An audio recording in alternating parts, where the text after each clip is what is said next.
There's been a lot of discussion and an increasing awareness in the United States and around the world about some of the risks of using TikTok. So far, most of that discussion has focused on privacy and data security. The liberties this app, once it's on your phone, takes with your data, regardless of whether you're just watching cat videos or not really interacting with it at all. The TikTok app pulls data off your phone that it has absolutely no need to access. It pulls the data and it sends it off to who knows where. People seem to have forgotten, or perhaps were just never aware in the first place, but it is a proven fact that data captured secretly by TikTok has already been used to track American journalists, to try to figure out who their sources are, so that these sources could then be fired from TikTok. So that one we know for sure. That's one risk. The data from specific users has been used to track their activities and who they know and who they communicate with and what they're doing. Okay. This actually isn't the big problem with TikTok, though. As important as privacy and data security may be, the big problem, which too often is simply not being discussed, is that the Chinese Communist Party, the CCP, has stated clearly that it wants to use tools such as TikTok specifically, short-form video apps, to, in the words of Xi Jinping, win the global majority. That's the real threat. That TikTok is a clandestine and insidious form of CCP propaganda that succeeds every day in advancing an agenda friendly to the interests of the Chinese dictator. The CCP uses TikTok as a weapon in what Xi called a smokeless war for ideological persuasion. It isn't easy, because it's not meant to be, but if you look for it, you can see how this works. For example, look at how TikTok trends certain content and compare that to any other social media platform. What you find is that anti-American, anti-democratic, anti-Israeli content after the October 7th terror attacks by Hamas in southern Israel trends at a significantly higher rate compared to Instagram Reels or Twitter or X or whatever it's called now. And make no mistake, this is not explained by the demographic, because people have done control studies to look at other content trends across those platforms, like Taylor Swift and things like that. It turns out Taylor Swift trends pretty much the same across all those different apps and platforms. Probably that's because, for now at least, Swifties are not relevant from the perspective of Xi and his quest to weaken America and expand the power and influence of his autocracy around the world. But when it comes to things that are embarrassing or otherwise undesirable to the Chinese Communist Party, that stuff gets shut the fuck down on TikTok through its algorithm. It's muted, it's minimized, and it's forgotten. But then when there are things that they want to amplify, pro-Communist Party or things that make Americans hate one another or lose faith in democracy or the American system of government or US foreign policy, that's the stuff that gets amplified and spread at rates that defy any other explanation, besides that the CCP has their thumb on the scale of content they approve while suppressing content they don't.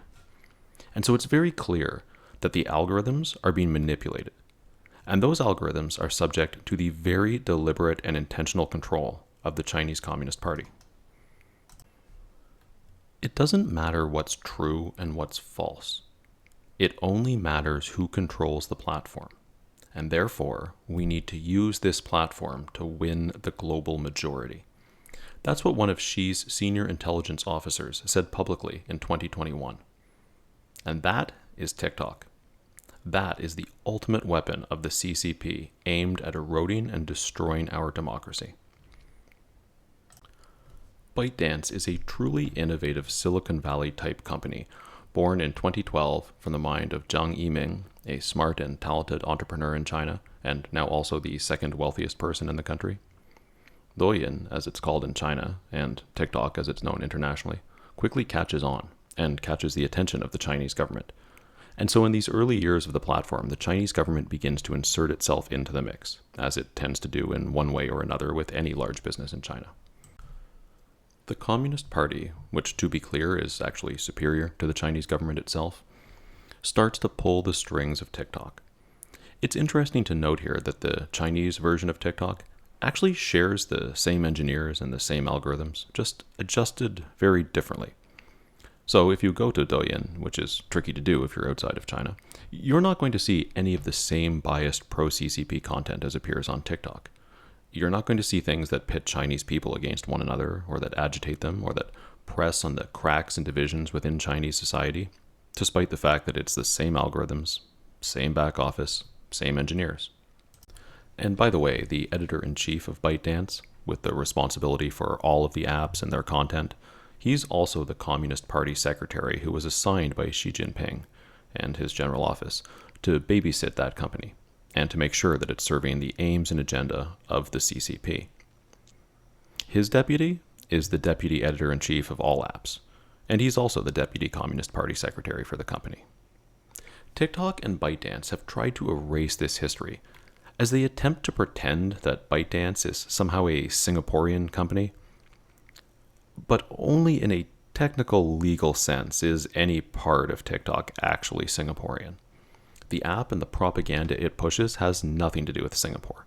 There's a skeleton staff in Singapore to maintain this facade, and the CEO, who in this company is essentially just a spokesman, that guy doesn't have any power compared to the Communist Party Secretariat that actually governs TikTok's parent company.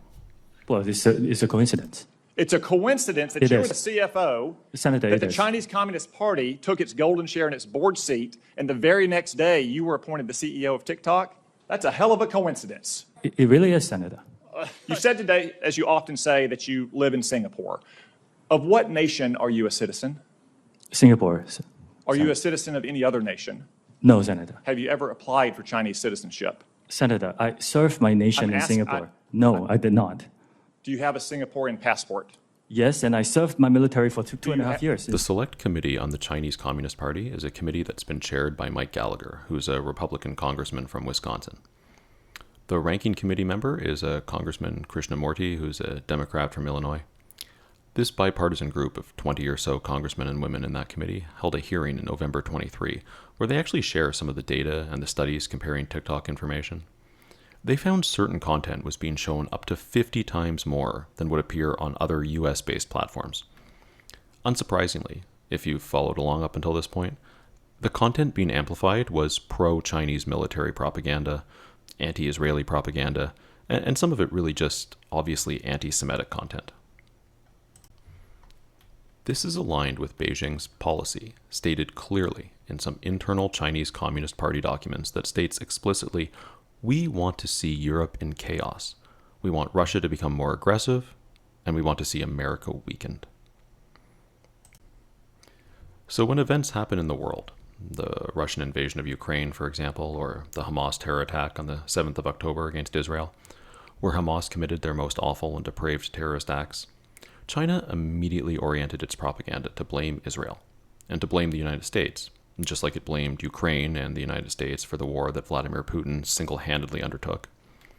China takes the side of the aggressor and then attempts to spin the aggressor into a victim, because anything that embarrasses or humiliates or discredits the United States, that's a good thing for the Chinese Communist Party. This is essentially the whole ballgame for China. China actually had kind of okay relations with Israel until October 7th, and now they've demonized Israel, not because they care about Hamas or Palestinians, or certainly not the welfare of Muslims or human rights generally, simply because they view that as a way to discredit the United States. And as long as we're on the topic of human rights and Muslim minorities, consider the fact that there is almost no content at all on TikTok concerning the ongoing gross human rights violations perpetrated by the Chinese state against Uyghur Muslims in Xinjiang. Very hard to find this sort of content bubbling up on the TikTok algorithm. There was famously one woman who posted a TikTok video discussing this ongoing genocide in northwest China. Evidently, she was well aware that TikTok would suppress this type of content, and so she recorded an apparent how to curl your eyelashes video, and then suddenly she changes the topic. Hi guys, so I'm going to teach you guys how to get long lashes. So the first thing you need to do is grab your lash curler, curl your lashes obviously, then you're going to put them down and use your phone that you're using right now to search up what's happening in China, how they're getting concentration camps, throwing innocent Muslims in there, of course get murdered. People that go into these concentration camps don't come back alive. This is another Holocaust, yet no one is talking about it. Following the posting of her 3-part tutorial, the American teen's TikTok account was suspended. TikTok has taken down my video spreading awareness on the Uyghur genocide. This is proof that China is using TikTok to not let the truth be set free. China is scared. The United States and the free and democratic world generally need to be a lot more candid about what China's doing that does harm to our interests in society. A lot of autocracies in the world appreciate that the Chinese Communist Party doesn't really bug them about their own human rights problems. It fosters a consistency among the autocrats of the world that gives them a certain power and cohesion that democracies lack. We in the democratic world could use a little bit more of that cohesion when it comes to facing this very real threat to our way of life. There's certain things that the United States and its allies managed throughout the Cold War that served the free world very well. There was a continuity in the American Cold War policy from Democrats from Truman to Eisenhower to Kennedy. Senator Vandenberg, an isolationist Republican before World War II, who ended up becoming a key bipartisan partner of a Democratic president, Harry Truman, got the Marshall Plan through the Senate. He also got NATO through the Senate. Senator Vandenberg had a famous line. He said, "Politics stops at the water's edge." These are words to live by today, just as they were in the Cold War. It means we can have raucous divisions and bitter debates internally between the left and the right, between Democrats, Republicans, and independents. That's what a healthy democracy looks like a lot of the time. But when it comes to our national interest, there must be a general overarching agreement that at the end of the day, whatever your political stripe, we are all on the same team. And not just as a nation. As Americans, as Europeans, as Australians, as South Koreans, Japanese, Taiwanese, and Filipinos. As citizens of all democratic nations who support our systems of government above those of the autocratic world. Of all the most serious national security threats facing the United States, I think TikTok is one of the worst. This is a dangerous platform that does far more than distribute a great deal of dancing videos and cat videos. Think for a moment how preposterous it is that we are in a situation where the ascendant social media platform in the West is controlled by a hostile, totalitarian government. The main platform by which a whole generation of Americans communicate and acquire their news, TikTok is actually a primary news source for news for people under the age of 30. We would never have allowed the Nazis or the Soviet Union to control the most important newspapers and radio stations that our young people spend hours glued to.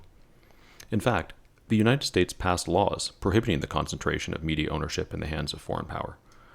These are laws that have survived the scrutiny of the Supreme Court and comply with the American First Amendment right. They've simply not been updated.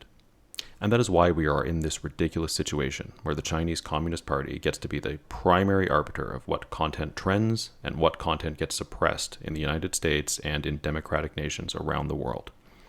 It is to the benefit of Xi and a small handful of dictators, and to the detriment of humanity and the world.